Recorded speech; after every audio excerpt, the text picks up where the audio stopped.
Jenny அக்கா.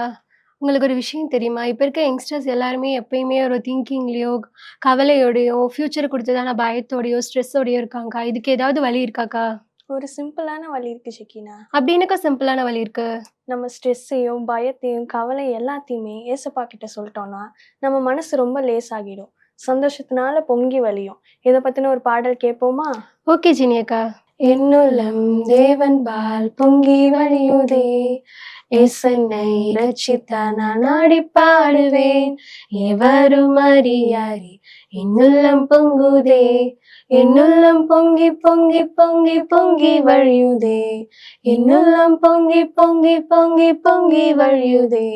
It's bubbling, it's bubbling, it's bubbling in my soul. I'm singing, I'm dancing, since Jesus made me whole. Folks can understand it. How can I keep it quiet?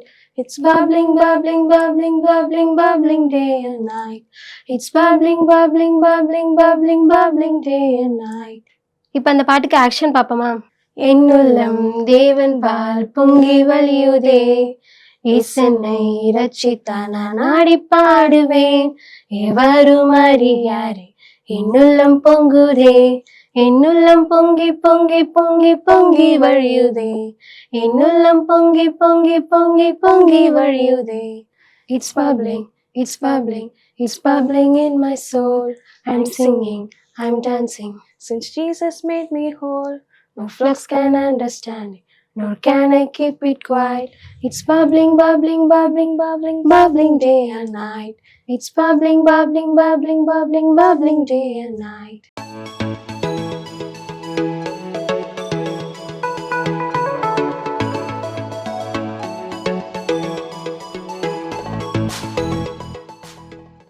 Dear children, இன்னைக்கு நான் சொல்ல வர்ற ஒரு தகவல் என்ன உனக்கு அப்படின்னா, spend your time wisely and usefully.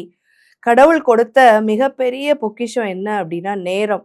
அநேக நேரங்களில் நம்ம நினைக்கிறோம் பணம் தான் ரொம்ப முக்கியம், நம்மளுக்கு கிடைக்கிற பெரிய பொக்கிஷமே ட்ரெஷர்ஸ் தான், வெல்த் தான் அப்படின்னு நினைக்கிறோம். ஆனால் திரும்ப பெற முடியாத, சம்பாதிக்க முடியாத ஒரு பெரிய ட்ரெஷர் என்ன தெரியுமா? டைம் தான். ஆனால் நீ கொஞ்சம் டைம் எடுத்து ஒரு செக்லிஸ்ட் போட்டு நீ என்னெல்லாம் செய்கிற உன் டைம்லன்னு யோசிச்சு பார்த்தீங்கன்னா, உன் டைமை நீ வைஸாக யூஸ்ஃபுல்லாக ஸ்பெண்ட் பண்ணுறியா அல்லது யூஸ்லெஸ்ஸாக வேஸ்ட் பண்ணுறியான்னு சொல்லி நீ தெரிந்து கொள்ளலாம். தினந்தோறும் டைரி எழுதுகிற வழக்கம் உனக்கு சின்ன வயசுலேருந்தே டெவலப் பண்ணிக்கிட்டா ரொம்ப நல்லது. இந்த டைமில் நான் இதை பண்ணேன், இந்த டைமில் நான் இதை செய்யணும்னு நினச்சேன் அப்படின்னு சொல்லி அடுத்து நீ ஈவினிங் அதை ரீசெக் பண்ணும்போது, நான் பிளான் பண்ணதை நான் பண்ணியிருக்கேனா, அடுத்த நாள் நான் இதை செய்யணும்னு எழுதி வச்சதை செய்து முடிச்சிட்டேனான்னு சொல்லி நீ கிராஸ் செக் பண்ணினா எவ்வளோ டைமை நீ வேஸ்ட் பண்ணியிருக்கன்றத நீ செக் பண்ணிக்கலாம். இன்னொன்று, எவ்வளோ நேரம் கன்ஸ்ட்ரக்டிவாக உன் டைமை நீ யூஸ் பண்ணியிருக்க அப்படிங்கிறதையும் நீ தெரிஞ்சுக்கலாம். அதனால் நிறைய நேரங்களில் நீ கன்ஸ்ட்ரக்டிவாக தான் உன் டைமை யூஸ் பண்ணணும், ஆக்கப்பூர்வமாக அப்படின்னா நிறைய விஷயங்களுக்கு நீ நோ சொல்ல வேண்டியிருக்கும். அப்போ அதையும் நீ கற்றுக்கொள்ளணும். ஒரு வேளை கூப்பிடுற எல்லாத்துக்கும் நீ எஸ் சொல்லிட்டு உன் டயத்தை உன்னுடைய ஃப்ரெண்ட்ஷிப்புக்கோ அல்லது என்டர்டெயின்மெண்ட்டுக்கோ நீ ஸ்பெண்ட் பண்ணிகிட்டே இருந்தீன்னா நீ பிளான் பண்ணி வச்சிருக்கிற காரியங்களை யூஸ்ஃபுல்லாக செய்ய முடியாமல் போகலாம்.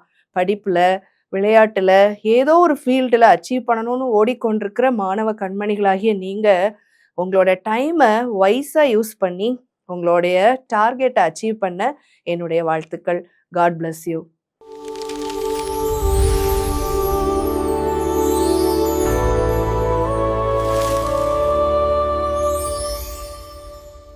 இந்த ஸ்டூடெண்ட்ஸ் டைம் நிகழ்ச்சியின் மூலமாக உங்களை யாவரையும் சந்திக்கிறதுல ரொம்ப சந்தோஷம். நீங்கள் இதில் ஒவ்வொரு நாளும் அநேக காரியங்களை நீங்கள் கற்றுக்கொண்டு வரீங்க. இன்றைக்கும் உங்களோடு கர்த்தர் பேசுவார் அப்படின்னு சொல்லி நான் நிச்சயமாக நம்புகிறேன். இன்னைக்கு உங்களை பார்த்து ஆண்டவர் சொல்லுகிற ஒரு வார்த்தை என்ன அப்படின்னு சொல்லி பார்த்தீங்கன்னா, ஏசாயா 41 அதிகாரம் 10வது வசனம். நீ பயப்படாதே, நான் உன்னுடனே இருக்கிறேன், திகையாதே, நான் உன் தேவன், நான் உன்னை பலப்படுத்தி உனக்கு சகாயம் பண்ணுவேன், என் நீதியின் வலது கரத்தினால் உன்னை தாங்குவேன் அப்படின்னு சொல்லி ஆண்டவர் சொல்லுகிறார். முதல்ல ஆண்டவர் என்ன சொல்றாருன்னா, நீ பயப்படாதே. இன்னைக்கும் கூட நிறைய நேரங்கள்ல நம்ம பயப்படுறோம்ல. எனக்கு அந்த இங்கிலீஷ் மிஸ்ஸை பார்த்தாலே எனக்கு பயமாக இருக்குது, எனக்கு அந்த மேக்ஸ் மிஸ்ஸை பார்த்தாலே பயமாக இருக்குது அப்படின்னு சொல்லி பயப்படுவீங்க. நானும் படிக்கிற காலத்தில் எனக்கு எங்கள் மேக்ஸ் சாரை கண்டாலே பயமாக இருக்கும். எங்கள் மேக்ஸ் சாரை விட 11th 12th நான் 10th படிக்கும்போது 11th 12th எங்களுக்கு கிளாஸ்க்கு அடுத்திருக்கோம். அந்த 11th 12th மேக்ஸ் இருக்கிற சாரை பார்த்தாலே பயமாக இருக்கும். அவர் வந்துட்டாருன்னா பயங்கரமாக கத்துவார். 2வது கோபமாக திட்டுவார். உன்னை 10 வரைக்கும் படிச்சுட்டு வீட்டில் கிடக்க வேண்டியதானன்பாரு. வெளியே நிற்க வைப்பார், நோட்டை தூக்கி காரிடாரில் பறக்க விடுவார். இதெல்லாம் பார்த்துட்டு எனக்கு பயமாக இருக்கும். அப்போ நான் அடிக்கடி நினைப்பேன், மேக்ஸ் இல்லாதது தான் 11th 12th எடுக்கணும் அப்படின்னு சொல்லி. இன்றைக்கும் அதே போல் நீங்கள் நிறையா நேரம் நிறைய பேரை பார்த்து நீங்கள் பயந்துட்டே இருக்கலாம். கிளாஸ் டெஸ்ட்டை பார்த்தாலே கூட ஒரு சிலருக்கு பயம் வரலாம். இப்படி அநேக நேரங்களில் நீங்கள் பயந்துட்டே இருக்கலாம். உங்களை பார்த்து ஆண்டவர் சொல்லுகிறார், பயப்படாதே, நான் உன்னுடனே இருக்கிறேன் அப்படின்னு சொல்லி ஆண்டவர் சொல்லுகிறார். உங்க கூட இருக்கிறேன், அதனால பயப்படாத அப்படிங்கிறார். நிறைய மனிதர்கள்ட்ட நீங்க பேசி பார்த்தீங்கன்னா அவங்க சொல்லுவாங்க, பயப்படாதப்பா அப்படின்னு சொல்லிட்டு அவங்க போயிடுவாங்க. ஆனால் நம்மளோட ஆண்டவராகிய இயேசு கிறிஸ்துட்ட உள்ள ஒரு ஸ்பெஷாலிட்டி என்ன அப்படின்னா, எதுக்கு பயப்படக்கூடாதுன்னு சொல்லி சொல்கிறாருன்னா, நான் உன் கூடவே இருக்கேன், அதனால நீ பயப்படாத அப்படின்னு சொல்லி ஆண்டவர் சொல்லுகிறார். பாருங்களேன், வானத்தையும் பூமியும் படைத்த தேவன், சர்வ வல்லமையுள்ள தேவன் நம்ம கூடவே இருக்கிறாராம். அதனால பயப்படாத அப்படின்னு சொல்லி சொல்கிறார். இன்னைக்கு உனக்கு பயப்படாத, உன் கூட நான் இருக்கேன் அப்படின்னு சொல்லி ஆண்டவர் சொல்லுகிறார். அதோடு மாத்திரம் இல்லை, அவர் என்ன செய்வேன்னு அடுத்து சொல்கிறாருன்னா, நான் உன்னை பலப்படுத்தி, நான் உன் கூட இருக்கிறதுனால நீ பயப்படாம நீ என்னை பார்த்து இருந்தேன்னா நான் உன்னை என்ன செய்வேன் தெரியுமா, பலப்படுத்துவேன். உன்னை நீ எதுல வீக்கா இருக்கியோ, நீ எதுல பலவீனமா இருக்கிறியோ, ஒருவேளை படிப்புலலாம் நான் புளிக்கா, சில இந்த பாவ காரியங்கள்ல என்னால் ஜெயிக்க முடியாதபடி பலவீனமா இருக்கேன், அல்லது சில கீழ்ப்படியக்கூடாத தன்மைகள்ல நான் பலவீனமா இருக்கிறேன், என்னோட ஃப்ரெண்டை விட்டு, தவறான ஃப்ரெண்ட்ஸை விட்டு நீங்க முடியாதபடி பலவீனமா இருக்கேன் அப்படிலாம் நினைக்கிங்களா? எந்த காரியத்துல பலவீனமா இருந்தாலும் அவர் உங்களை பலப்படுத்துகிற தேவனாய் உங்களோடே கூட இருக்கிறார். அதனால அவர் என்ன சொல்றாரு, பயப்படாதே, நான் உன்னுடனே கூட இருக்கிறேன், நான் உன்னை பலப்படுத்தி உனக்கு சகாயம் பண்ணுவேன் அப்படின்னு சொல்றாரு. சகாயம் பண்ணுவேன்னா என்னன்னா, துணையாய் கூட இருக்கிறது. நான் உனக்கு துணையா இருந்து எல்லாத்தையும் செய்வேன், நான் உன்னுடைய எல்லா காரியங்களையும் பார்த்து கொள்வேன். கூட இருக்கிறேன் அப்படிங்கிறதுக்கும் துணையா இருக்கிறேங்கிறதுக்கு என்ன வித்தியாசம் அப்படின்னா, சில நேரங்கள்ல நம்ம நைட்டு நேரங்கள்ல எழுந்து பாத்ரூம் போகணும்னா பயப்படுவோம். அப்படி நேரத்துல யாராவது ஒரு ஆளை துணைக்கு கூப்பிட்டு போவோம்ல. நம்ம கூடவே நிறைய பேர் இருப்பாங்க, ஆனா அவங்கெல்லாம் கூட இருக்கிறவங்களா அவங்களாட்டுக்கா இருப்பாங்க. ஆனா துணைக்குன்னு ஒருத்தவங்களை கூப்பிடுவோம். எதுக்காக? நம்ம போற இடத்துல எல்லாம் கூட போக நமக்கு தைரியம் சொல்றதுக்காக. அதே போல ஆண்டவர் உடன் இருக்கிறவராயும் இருக்கிறார், துணை செய்கிறவராயும் இருக்கிறார். உங்களுக்கு என்ன செய்யணும், எப்படி செய்யணும், எப்படியெல்லாம் நீங்க செஞ்சா இதுல இருந்து நீங்க மேற்கொள்ளலாங்கிறத உங்களுக்கு துணை நின்று கற்றுக் கொடுக்கிறவராயிருக்கிறார். நீங்க எப்படி இதை ஜெயிக்கலாம், நீங்க எப்படி பலப்படலாம் அப்படிங்கிறதுக்கு ஆண்டவர் கற்றுக் கொடுக்கிறவராயிருக்கிறார். எப்படிக்கா நான் ஆண்டவர் பேசுறத கேட்க முடியும் அப்படின்னு சொல்லி யோசிச்சிங்கன்னா, ஆண்டவர் சொல்லுகிறான், நான் உனக்கு போதித்து நீ நடக்க வேண்டிய வழியை உனக்கு காட்டுவேன், உன்மேல் என் கண்ணை வைத்து உனக்கு ஆலோசனை சொல்லுவேன்னு ஆண்டவர் சொல்லுகிறார்.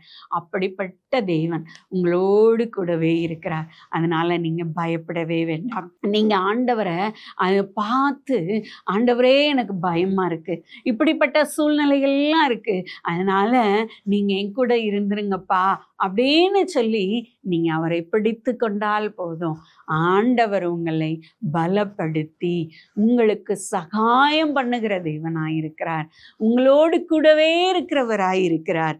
அதோடு மாத்திரம் இல்லை, என் நீதியின் வலது கரத்தினால் உன்னை தாங்குவேன். நீ இன்னமும் திரும்ப திரும்ப என்னால் முடியலைன்னு வீழ்ந்து போகிற இடத்துல நான் என் வலது கரத்தினால தாங்கி உன்னை நிறுத்துவேன்ப்பா அப்படின்னு சொல்லுகிறார். எவ்வளோ பெரிய நல்ல ஆண்டவர் அல்ல, கூடவே இருக்கிறவராக இருக்கிறாரு. நம்மளுடைய காரியங்களில் துணை நின்று எல்லாவற்றிலும் கூடவே வந்து நமக்கு துணை செய்கிறவராய், எல்லாவற்றிலும் நின்று நம்மை காக்கிறவராய் அவர் நமக்கு இருக்கிறார். அதோடு மட்டும் இல்லை, நம்மளை பலப்படுத்துகிற தேவனாய், நம்மளை தவறி விழுகிற நேரங்களில் நம்மளை பலப்படுத்தி தாங்கி நிறுத்துகிறவராய் இருக்கிறார். எவ்வளோ நல்ல ஆண்டவர் இல்லை?